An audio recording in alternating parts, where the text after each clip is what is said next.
আমি প্রতিদিন বলি, আজ মা বাবার এই ছাড় দেওয়ার গাফলতিতে এখন এসে মা বাপ সন্ত্রস্ত ছেলের কাছে নিয়ে।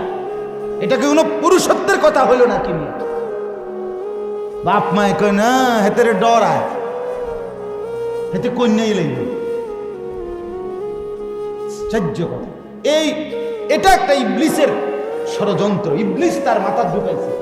পোলা বড় হয়ে গেছে, মারতো না ওনা, না মাতলে এই ছেলে বরবাদ হয়ে যাবে। এই জন্য আমারে আল্লাহ তাআলা সন্তান দিছে না, আমার চোখের সামনে আমার সন্তান নষ্ট হয়ে যাবে। এই জন্য আমার জীবনের অর্জন কি তাই না? আমি জীবনে পৃথিবীতে আমি কি করে গেলাম তাই না?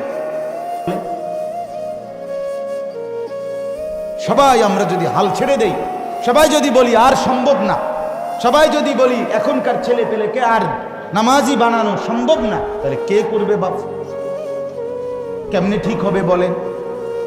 চেষ্টা তো করতে হবে নাকি? কথা বলেন না, চেষ্টা করতে হবে কিনা বলেন? রেশাদ দিতে হবে, বলতে হবে, ফেরাইতে হবে, ফেরাইতে হবে, তার অনুভূতি জাগাইতে হবে, বিবেক জাগাইতেই হবে, নাই তো সে তো নষ্ট হয়ে যাবে, সে তো বরবাদ হয়ে যাবে।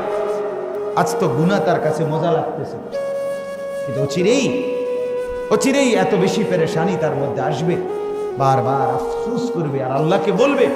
কোরআনে আছে, রব্বানা আখিরনা ইলা আজালিন করিব। হাসরের ময়দানে নাফরমান বলবে, আল্লাহ একটু সময়ের জন্য দুনিয়ায় যেতে দেন, একটু করিব, নজিব দাওয়াতাক, আল্লাহ আপনার কথাগুলো এবার গেলে মেনে নিন। ওয়া নাত্তাবিউর রুসুল, এবং রসুলের কথাও শুনব। আল্লাহ বলবেন তখন, হ্যাঁ বান্দা, তুমি না দুনিয়া থাকাকালে যে একটা ভাবসাব লইছিলা, তুমি মনে করছিলা তুমি আর মরতা।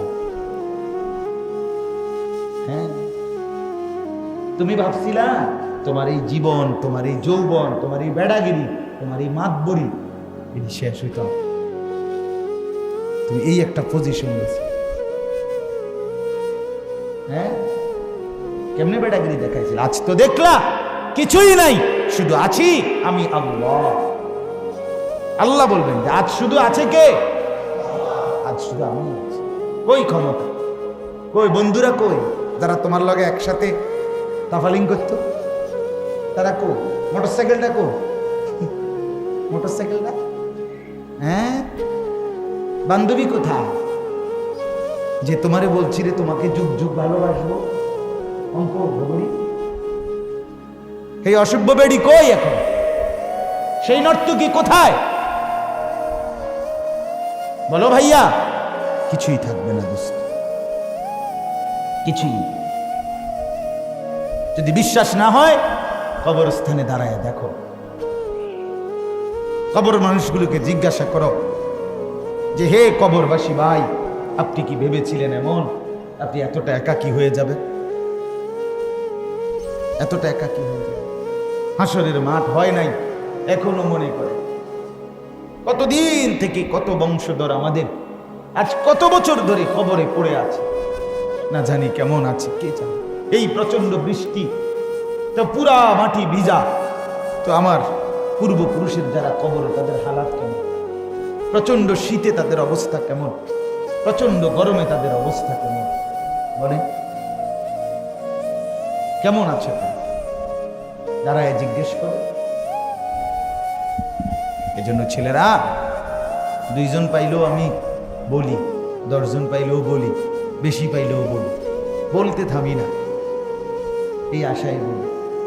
তো আল্লাহ তাআলা বলেন কাযালিকা, আবারও আরেকটা আয়াত, এরপরের আয়াত, কাযালিকা সাখখারাহা লাকুম লিতুকাব্বিরুল্লাহা আলা মা হাদাকুম। আল্লাহ তাআলা বলেন, বান্দা আবারও বলছি, আমি আল্লাহই তোমাদের জন্য এই প্রাণী সমূহ তোমাদের অধীনস্থ করেছি। ওই যে যে অর্থগুলো বললাম, তোমাদের অধীনস্থ করেছি, তোমাদের জন্য হালাল করেছি, তোমাদের জন্য আমি আল্লাহ তাআলা জবাই করার মতো দিক নির্দেশনা দিয়েছি। হ্যাঁ, খাওয়ার কি দিছি? অনুমতি দিছি। কেন? লিতুকাব্বিরুল্লাহা আলা মা হাদাকুম, আমি যে তোমাদেরকে এত বড় একটা হেদায়েত দিলাম, ঈমান দিলাম, ইসলাম দিলাম, আর ঈমান ইসলামের বরকতে কোরবানির কথা তুমি জানছো, কোরবানির কথা জানাতে প্রাণী হালালগুলো চিনছো, জবাই করছো, এখন গোশত খাইতেছো, ইত্যাদি ইত্যাদি। এই সব হেদায়েত আমাদেরকে কে দিয়েছে? আল্লাহ বলেন, এর বিনিময়ে আমি আল্লাহ চাচ্ছি লিতুকাব্বিরুল্লাহ, তুমি আল্লাহু আকবার বলবা, এই আশায়। তুমি বলবা যে ভাই দুনিয়া বড় না, মা বড় না, বাবা বড় না, বন্ধু বড় না, দেশ বড় না, জাতি বড় না, ক্ষমতা বড় না, ব্যবসা বড় না, বাজার বড় না, মোবাইল বড় না, মোটর সাইকেল বড় না, বন্ধুত্ব বড় না, বড় শুধুই কেবল আল্লাহ। লিতুকাব্বিরুল্লাহ, তুমি আল্লাহ বড়, এটা বল।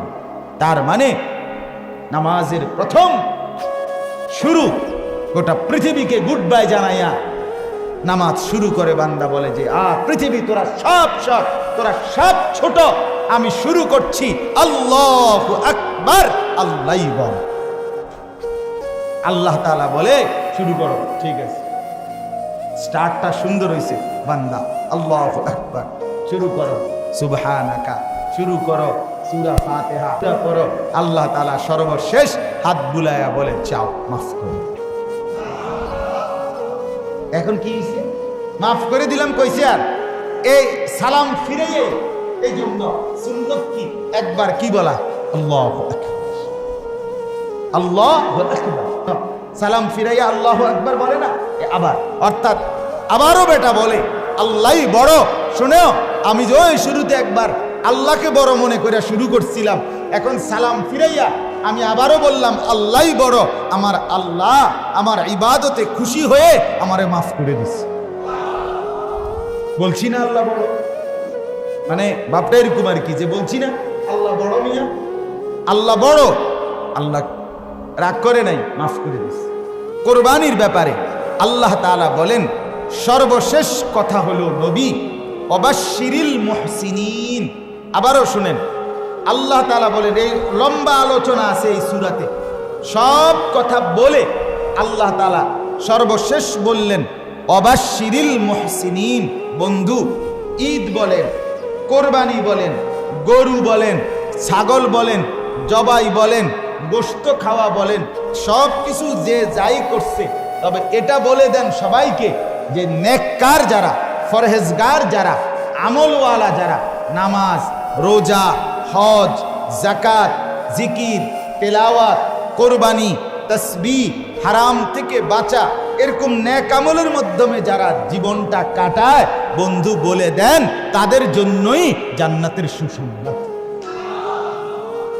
তার মানে শুধু কোরবানি আপনার উপরে আমল না, আপনি যেহেতু আমলওয়ালা, আপনি যেহেতু নেককার, আপনি যেহেতু জান্নাতে যাবেন, এই জন্য একটা আমল কোরবানি। কিন্তু শুধু কোরবানি দিয়ে আপনি কোনো বেহেশতে যাইতেন না। আপনাকে আল্লাহ তাআলা যেন শেষ মনে করাই দিয়েছেন, মনে রাখো জান্নাত শুধু এই একটা দিয়া না, এই একটা আরো কয়েকটার অংশ। তোমার নামাজ, তোমার জিকির, তোমার তেলাওয়াত, তোমার তাসবিহ, তোমার হজ, তোমার রোজা, তোমার কোরবানি, তোমার ঈদ, তোমার আনন্দ, তোমার বেদনা, তোমার রাত, তোমার দিন, তোমার বাজার, তোমার ব্যবসা, তোমার লেনদেন, উপার্জন, ঘর, পরিবার, বিবি, বাচ্চা, সবখানে মিলাইয়া যখন দিন প্রমাণিত হবে, বন্দিগি দেখা যাবে, তখনই তুমি জান্নাত মিলবে।